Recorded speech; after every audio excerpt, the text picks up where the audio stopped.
Good morning, good afternoon, good evening, everyone, wherever in the world you are. I am Tatiana Dwyer, staff of United Women in Faith International Program and a member of the Voices Planning team. And thank you so much for joining us this morning for our Voices from the Philippines event. Voices from the Field is our new virtual series that was created to tell you the story of United Women in Faith international and national work. This is also the story of mission giving at work. For international work, our main goals are building women leaders in central conferences, empowering women economically, and providing marketable skills, all very necessary. Today, we will travel to the Philippines, where United Women in Faith has a long-term historical relationship. And we will travel with our regional missionary for Asia and the Pacific, Emma Cantor, who will share what she and other partners do to improve the lives of women, young women, and children in the region. You will also hear from young women how your generous giving helped them succeed in life. And you will learn how simple projects like peanut butter, chicken, duck projects generate income so necessary to change lives for better, all thanks to mission giving. So Emma Cantor is based in the Philippines. She's a deaconess of the United Methodist Church, and she is also a member of the Commission of Deaconess Service and Board of Women's Desk of the Philippines Central Conference. She began her service in 2000, and since that time, she has tirelessly served in the region with church, ecumenical, and grassroots partners, building leaders, empowering women economically, and providing opportunities for women and their families. Please meet Emma Cantor.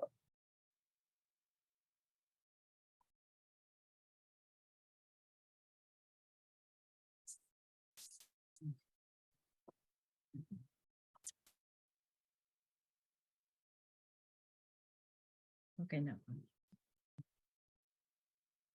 Hi, I am Emma Cantor, Regional Missionary from Asia and the Pacific. I am based in the Philippines. United Women in Faith has a historical relationship with the Filipino women. Missionaries came and created missions in education, health, and build centers for social services. Today, the work continues to focus on leadership development, but it also includes economic empowerment and skills building. Slides, please. No.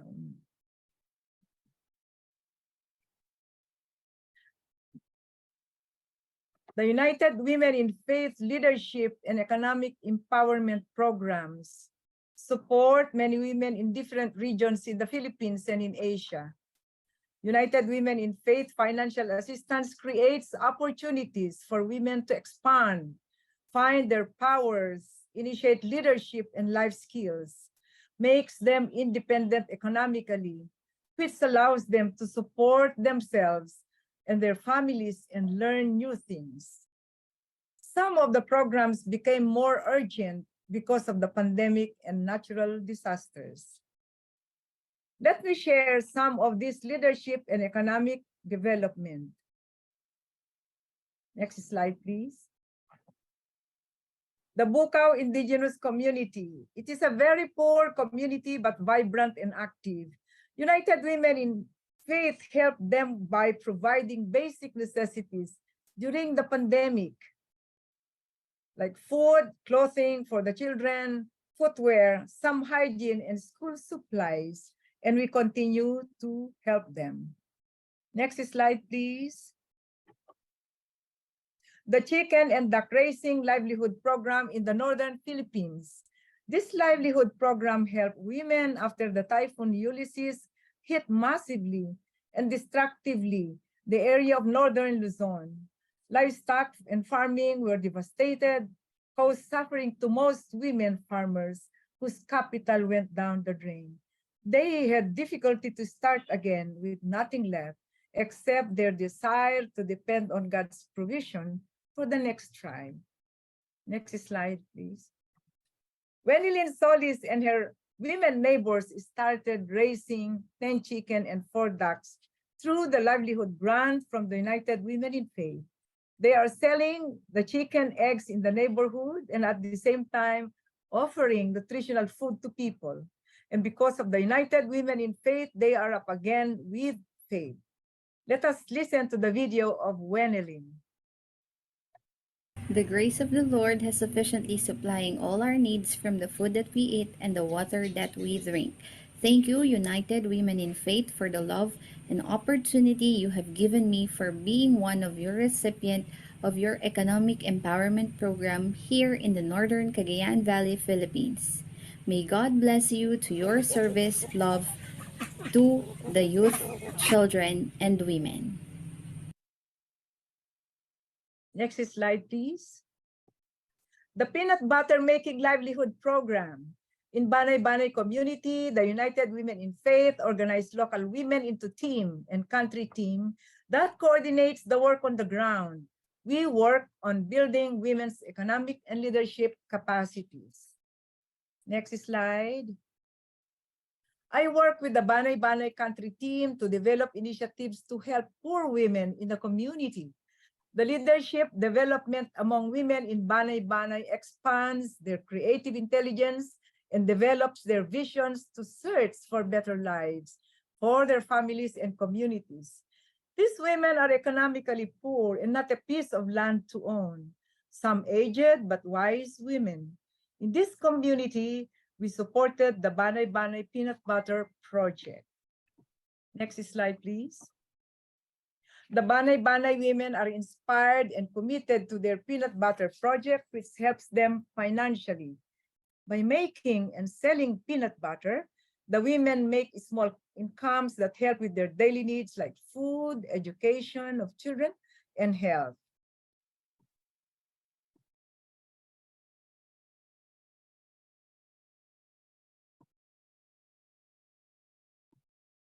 This project also helps women to develop their leadership skills and so brought out skills that they did not even realize that they already have.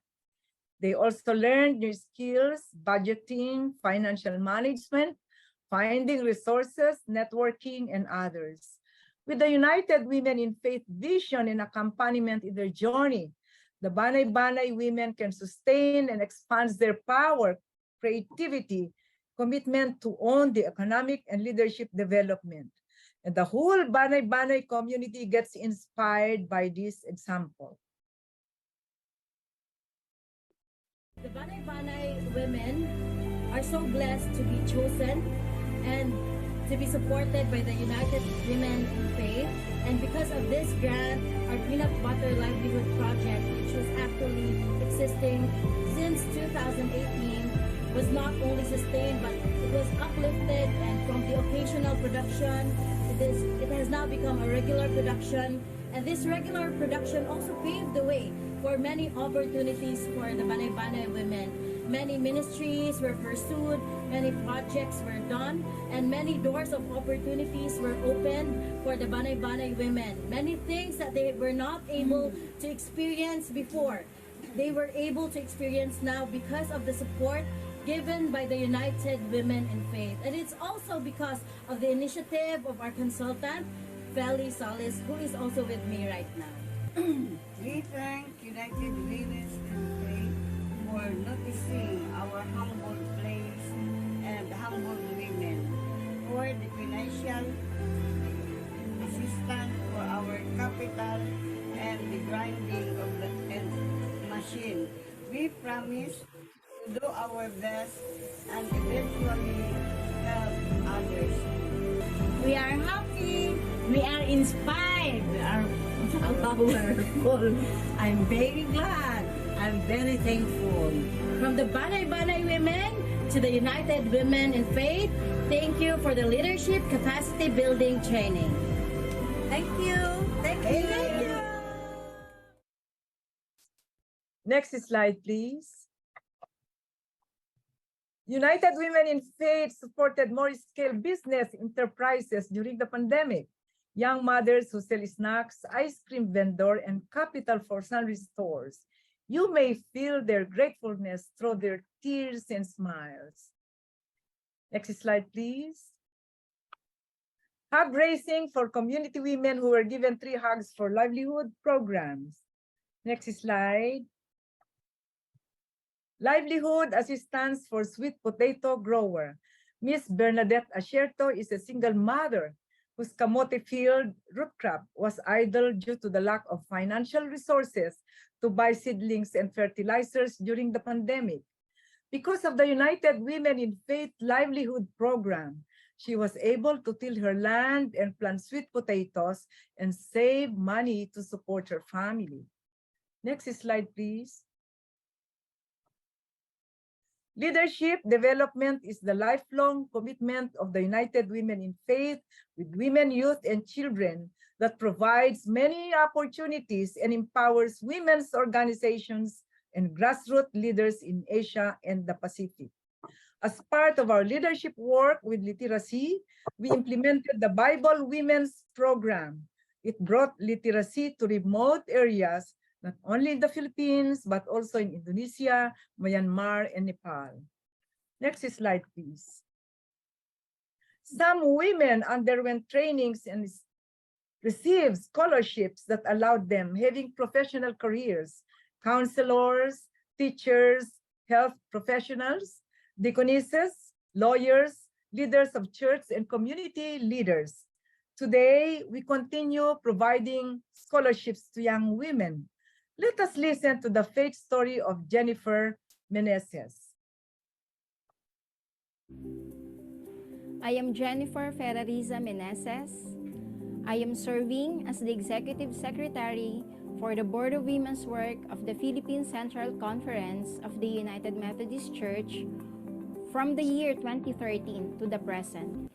Over the years, the United Women in Faith has been a constant, faithful presence in the life and ministry of the United Methodist Church in the Philippines, particularly among our Filipino women. The vision of the United Women in Faith to empower women, youth, and children in the margins is indeed a living testament of God's hope, love, and grace. The United Women in Faith have been partners in nurturing the leadership of women and youth by supporting their continuing education and professional development. My leadership for the different ministries of the Board of Women's Work and accompaniment with our struggling people, the victim survivors of gender-based violence, persons living with HIV, women migrant workers, and LGBTQ have deepened and expanded. Through the leadership development initiatives of the United Women in Faith, some of those were my participation in the 2015 United Nations Commission on the Status of Women in New York City. My participation made me realize the importance of global connections and international solidarity among women through this United Nations platform. Another very important event in my life was the Leadership Conference event organized by the United Women in Faith on January 2018 through the Regional Missionary Initiatives in Asia and Pacific. Their presence in the Philippines was an expression of the historical relationship and partnership between our women in the USA and in the Philippines. The United Women in Faith has also given me a chance to attend the 2018 UMW Assembly in Columbus, Ohio, and this year's assembly through the virtual platform. And I was overwhelmed witnessing the community of around 6,000 women and sisters on that side of the globe, gathering, praying, resisting, and celebrating. My current leadership engagement for the Asian Young Women's Leadership Development Program was through the mentorship of Reverend Hasan Kim, Reverend Hikari Kokay Chang, and Deaconess Emma Cantor. I have been part of the planning and leadership team for the Asian Young Women's Leadership Development Program held every year in different countries in Asia. I am always grateful for their welcoming leadership and recognition of the gifts and potentials of the young women. We at the Board of Women's Work are with you in expressing and doing to preserve the legacy of our foremothers in faith and to forge courageous new paths wherever needed without hesitation amidst all the challenges of time. Thank you so much for embracing the Philippines. Carry on, United Women in Faith.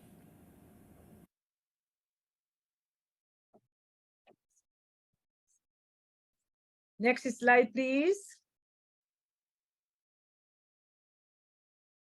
Pastor Nao Leipo, a young woman from Myanmar, was a United Women in Faith scholar and studied in the Philippines at Harris Memorial College for 5 years. Today, she's working with children and young people's ministries in Myanmar. The children and youth in Myanmar suffer most because of the unending war up to this time. The aim of the scholarship program in Asia is to build leadership development capacities towards full participation of young women and youth in strengthening the mission of the churches. Let us listen to the story of Monica, a deaconess lawyer and a United Women in Faith scholar. I am Monica May Ramos, a graduate of Harris Memorial College. I have acquired a Bachelor of Arts, major in Christian education. I came to know the program of United Women in Faith through Deaconess Emma Cantor. I started being a leader through Harris Memorial College. The school provided a wealthy knowledge and experience for me to be exposed to community development, to organizational skills. I am exposed to my community where I have observed that they are in need of quality education.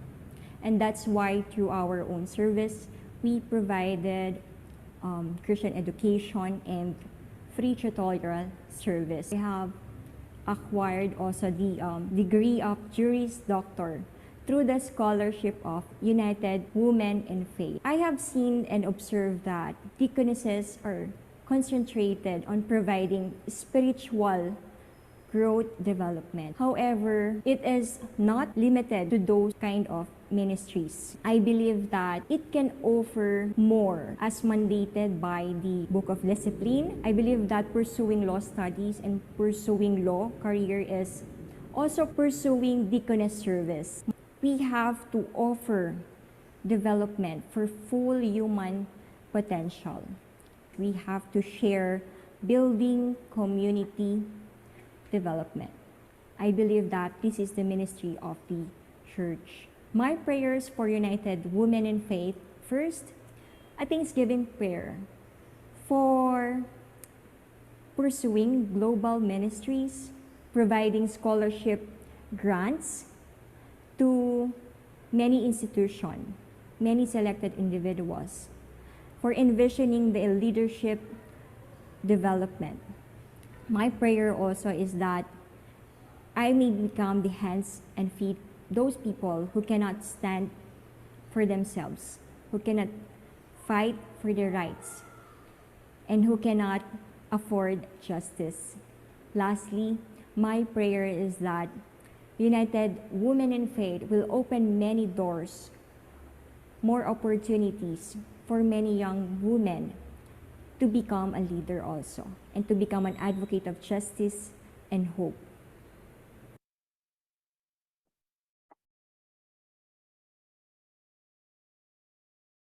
This is a brief example of the United Women in Faith work in the Philippines and in Asia. Next slide, please.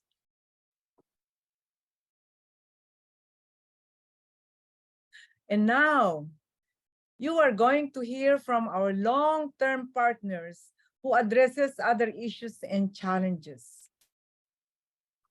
The Bati Center for Women, a migrant institution and network of United Women in Faith, that helps trafficked women in Asia, and the Kapatiran Kaunlaran Foundation Incorporated, the social service arm of the United Methodist Church that helps in community organizing for the empowerment of women and youth and children.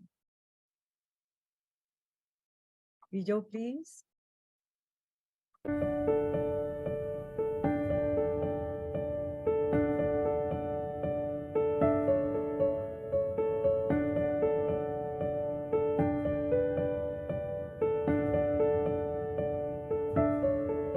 My name is Andrea Luisa Anolin. I am the managing board of Batis Center for Women, and I have been with Batis since 1993. One of the key programs of Batis Center for Women is in providing assistance to victims of human trafficking, especially those who have returned as survivors who were victims of sexual and labor exploitation.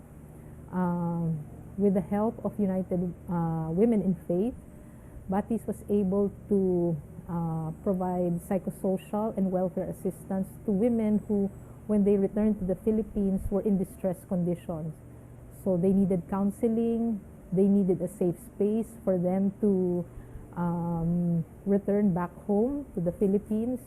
And for some time, for a short period of time, Batis was able to provide shelter services to the women, and through the group economic assistance that Batis was able to set up many years ago, we also provided a sort of a bridge, a lifeline of assistance for the women as they try to rebuild their lives through employment in the group economic assistance that Batis Center for Women established. For example, several years ago, Batis operated a laundry service business. So the women who returned from their human trafficking experiences needed a place where they can be safe and where they can also earn an income. So while they were staying here in Batis for short-term shelter stay, they were also employed in the laundry shop services of Batis. And through the years, Batis has also had a candle shop, which also employed the women. We also had food service enterprises, which also provided opportunities for the women to earn sources of income to help tide them over during difficult periods. In the implementation of those programs, as I mentioned earlier, it's really the steady presence of our long-time and steady partners like the United Women in Faith that has helped us to provide those kinds of assistance. So in the 33 years that Batis Center for Women has existed, we have been strengthened, and our mission has been strengthened by our partnership, especially with groups of women, including the United Women in Faith. They have been our steady partners for the past 3 decades so that we can continue to provide assistance and services to women returning from their experiences overseas and who require continuing care and services once they are back in the Philippines. And it's not just the women that we try to help. Assistance that we also try to provide is also extended to their families, their children, and other members of their families. My prayer is actually anchored on hope. Batis is actually, in English, we refer to ourselves as a stream of hope, providing a stream of hope to return distressed women migrant workers. And that flicker of hope is always alive in the work that we do and in the women that we help, who from time to time return to us in Batis, or we continue to maintain our contact with them and our helping relationship with them, because sometimes even after their experiences of trafficking and they have returned to the Philippines and has received assistance from Batis, we still need to continue the stream of hope. Our prayers is that the hope that we try to extend to the women, not just us, but Batis and the United Women in Faith, especially the assistance that we provide to victims of human trafficking, so that the hope in each of the women will still be there, that hope will forever be present, and that will forever be kept alive by Batis, by the United Women in Faith. Batis has been very fortunate to have partnered since the start, more than 30 years back, with the United Women in Faith. I'm sure that without the help and the steady presence of the United Women in Faith, it would have been very difficult for us in Batis to reach out to women who are needing assistance and services. So our most profound gratitude to the United Women in Faith for always being there for us in our journey here in Batis. So thank you so much.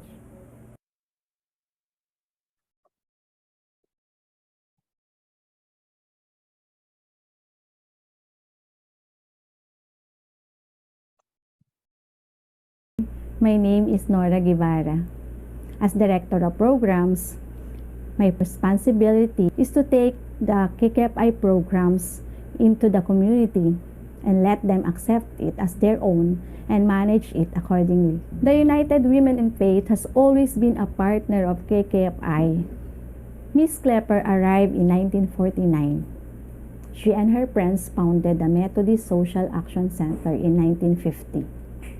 They started by providing children milk feeding program, providing parents of sewing classes, and other livelihood programs. We are very grateful to WFMS for donating the 6,700 square meter lot where the foundation's headquarters is located. United Women in Faith supported the shelter for street children. These street children were provided with living quarters, food, and education. This program changed the lives of these street children by inculcating spiritual values that KKFI and United Women in Faith are well known for. Through the years, United Women in Faith has been faithful to KKFI by sending invitations for proposal submissions. Through the project Call to Prayer and Self-Denial, KKFI was able to fix the roofing of the seminar house and replace the leaking roof of the gymnasium in 2007. In 2011, a grant was given to construct a library and wellness center. In 2015, the men's dormitory was renovated. These projects made our facilities more appealing for clients and earned revenues for the foundation. Up to now, these facilities continue to generate income for which we are very thankful to United Women in Faith. Economic engagement projects were funded in 2016 entitled Happy Wives, Happy Community. Through this project, their families were able to earn a living, thus improving the economic status in their families. In 2018, the United Women in Faith met with partner organizations in the Philippines, and it is a remarkable visit of UMW to KKFI programs. The CEO, Harriet Olson, and other UMW executives were able to see our day center and our different programs and projects in the Manila North Cemetery, like the supervised neighborhood play where we gathered children to prepare them to enter in the elementary school. The other highlights of this visit wherein we offered livelihood trainings and skills to the parents of these children and youth to augment their income and enable them to support the education of their children.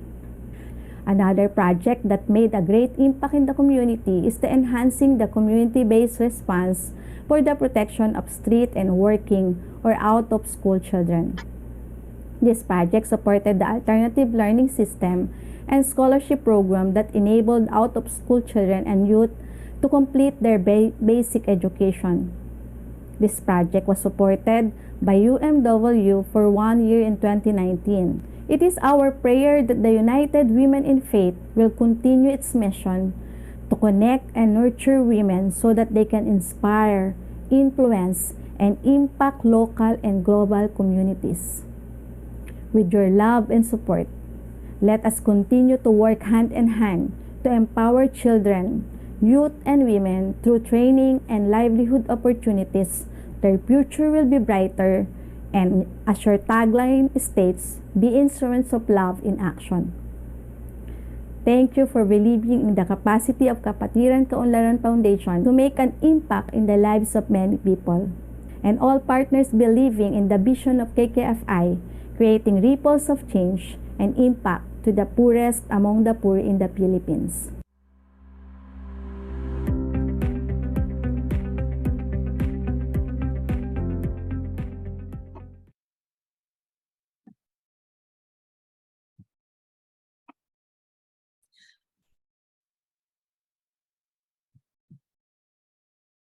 This is the work that the United Women in Faith is doing in the Philippines and in Asia. We do leadership, development, and economic empowerment. These ministries are important in the lives of women in Asia. It gives women power to be on their own.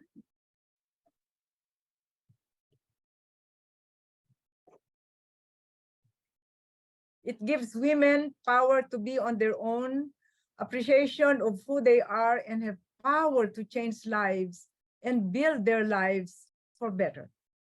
United Women in Faith, through the years of partnership and support, become the light and path for hope, love, and peace, making beautiful lives for women, youth, and children around the world. Thank you, United Women in Faith, for your faithfulness and love for mission in the Philippines and throughout Asia.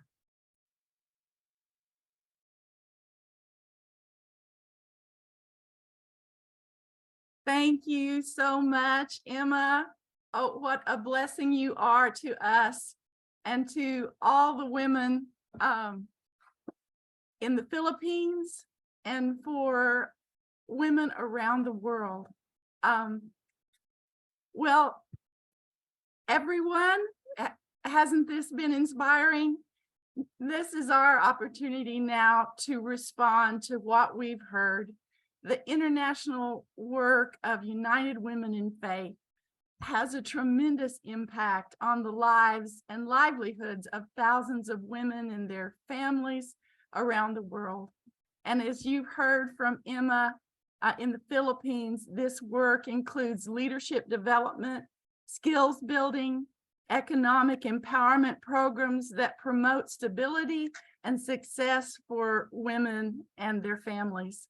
This is our ministry, and this is why mission giving is so very important. Your support for the international work that we do in United Women in Faith helps all of this be possible. The United Women in Faith leadership and economic empowerment programs support many women in different regions of the Philippines and in Asia. And this financial assistance creates opportunities for women to expand and find their power, initiate leadership and life skills, and make them independent economically, which allows them to support themselves and their families. The programs you support, like the chickens and the ducks, the peanut butter making, the hog raising, the livelihood assistance for the sweet potato growers. This is the stream of hope that we talked about. Leadership development for women and that training that they go through, the scholarships they receive, their counselors, teachers, health professionals, deaconesses, lawyers, leaders in the church. We help them envision leadership development, and our dollars open doors. I heard one of the women say, "Carry on, United Women in Faith." Let's carry on through our generosity, that these ministries that are so important to these women's lives will continue and give power to these women so that they, through God's help, can transform their lives. And may it be so. May we have so many donations we click on this QR code and make the earth shake by all our giving. We hope so in this time of Advent that we make a difference for good. And it's my opportunity to tell you about our next Voices from the Field, Love, Justice, and Service Ministry of Deaconesses and Home Missioners. So get out your 23 calendars right now and make a note. March 7th, be there or be square, 7:30 p.m. Eastern Time. We'll learn more about our Deaconess and Home Missioner program. We are doing such good.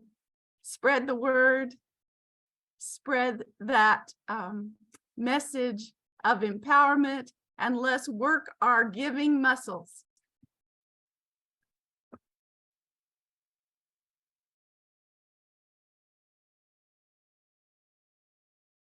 Thank you, Cynthia, and thank you so much, Emma, for sharing about your work and the work of United Women of Faith happening in the Philippines. And so now is the time. If anyone has a question that they would like to ask, please put the question in the chat. And I already have a few jotted down here that have been coming in.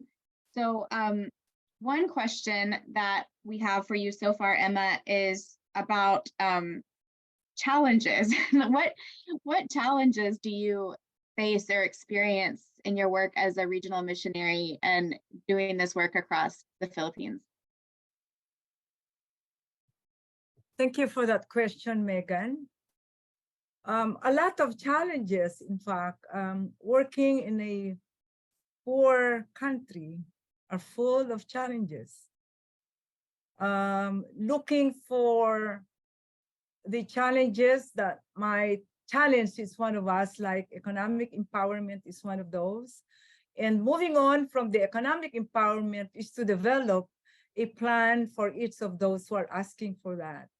And so the capacity and the skills to develop among women is very, very important in the economic development. At the same time, the inspiration that comes from their own experiences, you know, the peanut butter is just so powerful, because our church worker, Pastor Teresa, says, now the women began to smile. Now the women began to talk to each other. Now the women began to look at God, how great God is in their lives through peanut butter. And it takes a lot of courage to follow through, to inspire the women, to develop their skills and develop all through the years in their lives. Is very, very important in the mission and ministries of the United Women in Faith. You have seen their faces, beautiful faces and beautiful women. Yeah, thank you. Are you experiencing COVID restrictions and travel restrictions still where you are? And how is that affecting your work? We had all these 2.5 years or maybe 3 years. We move on with that kind of pandemic, in fact. I was in fear, but there are some possibilities to do things, you know, and some protocols to follow through. And we thank God, you know, the pandemic has actually deepened the poverty in the Philippines and in many Asian countries. But the faith and the love and the work and the commitment goes on. And that translates into strength and power among people in the Philippines and in Asia. And the capacity to do things, even in the midst of fear, is alive. God is so good. We know we have suffered so much. You know, many people died in my country and elsewhere. But God is so powerful that has the accompaniment, has the love that provides these things to happen again and again. We thank the Lord for the powers that he has given to each one of us. Thank you, Emma. One of the questions that was asked had to do with the women who are trafficked. Are you able to share what countries they are coming home from where they have been trafficked? In the Filipinos are in many places, Megan, around the world. And if there are many places, they are trafficked in many places too. but the inspiration that they get is their power to stick and to decide, to protect themselves, to look for power that provides the opportunity of, even in the midst of difficulties, they struggle, they strive, they decide, they lead, because there is so much to suffer if they don't. And I think the commitment of women in the Philippines, in other countries, is a strength, not only for their families, but as a whole nation and as those who are affected by it. It's a very endearing kind of power among women that they can engage even in the midst of difficulties, and they can endure it because life is so precious. Life is so precious. And we thank the Lord for protecting people, protecting the environment, even in the midst of, sadness because of death. But the faithfulness of God and the faith of people provides. Thank you. Yeah, thank you. One of the primary concerns that is a concern around the world is climate justice and climate change. How is climate change affecting people in the Philippines and ministries that you're involved in with the United Women in Faith? Sometime in the past month, the floods just can't stop. I live in a Cagayan River, which flows from northern Luzon to central Luzon. It was just devastating. And rivers, flows and animals die, people are affected emotionally, hopeless and all that. It's just very difficult to understand. And it's very difficult to understand how people lives on in the midst of that. My family is greatly affected, and all the neighborhoods and villages are affected by this, and in many, many areas.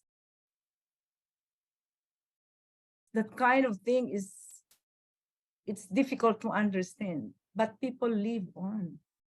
Faith live on. And the power to create the commitment to live, I think, is very, very important. The Philippines is love your neighbor is very, very strong in us. My neighbor is my life. My life is my neighbor. Families are, and we endure. People endure. Faith endures. God's love endures. It's difficult economically. Can't explain it. Really, really. Another question that was asked earlier, so we hear about human rights in the Philippines and the crisis, the human rights violations that are happening, and that some are against environmental activists and church workers. Could you speak a little bit to that, what's going on around human rights in the Philippines, and is there anything that we could do as a global organization to help? I think the thing to do is to really connect with one another, because many times over, human rights violation is there, exists, going on, killing people. And sometimes we are hopeless. The churches, the United Methodist Church, the United Methodist Women is actually creating a lot of creativity in order to help save people. Petitions, lawyers, a lot of declarations that we have to do in order that the human rights violation stops, but it goes on. But the resilience or even the powers to stop this one never stop. We continue to move on. We continue to talk with one another. We continue to give a lot of opportunities for people to know that these are going on, and continue to nurture people's initiative to stop human rights.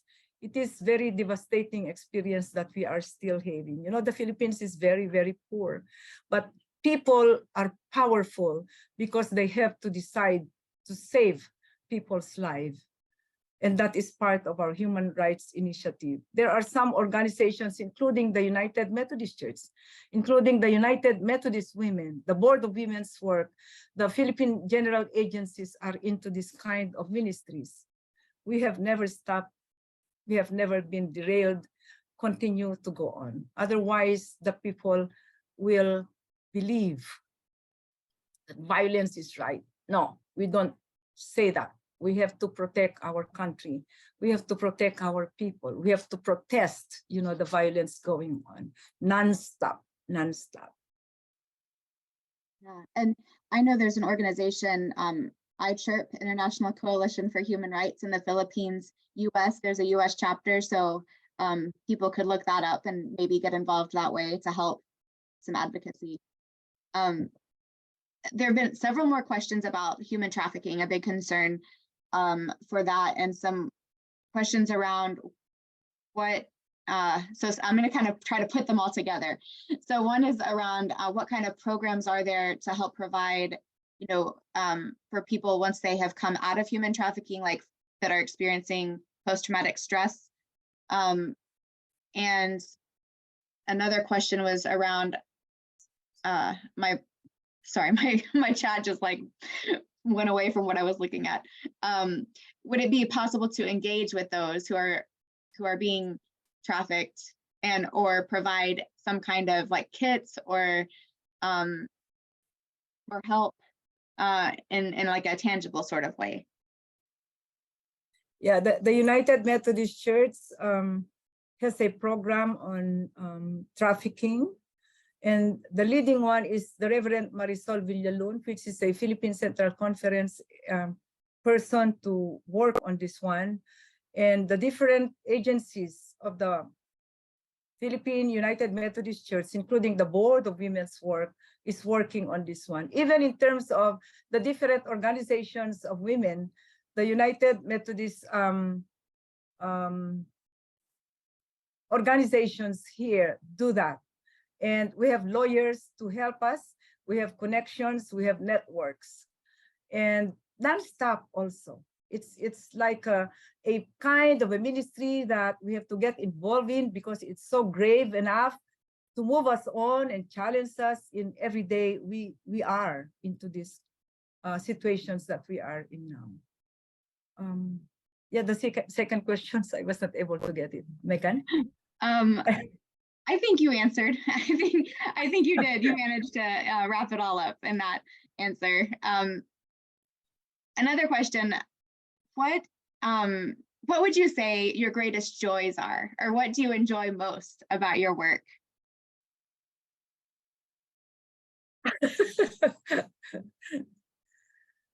One of the things that I enjoy is that I am connected with different organizations in the Philippines.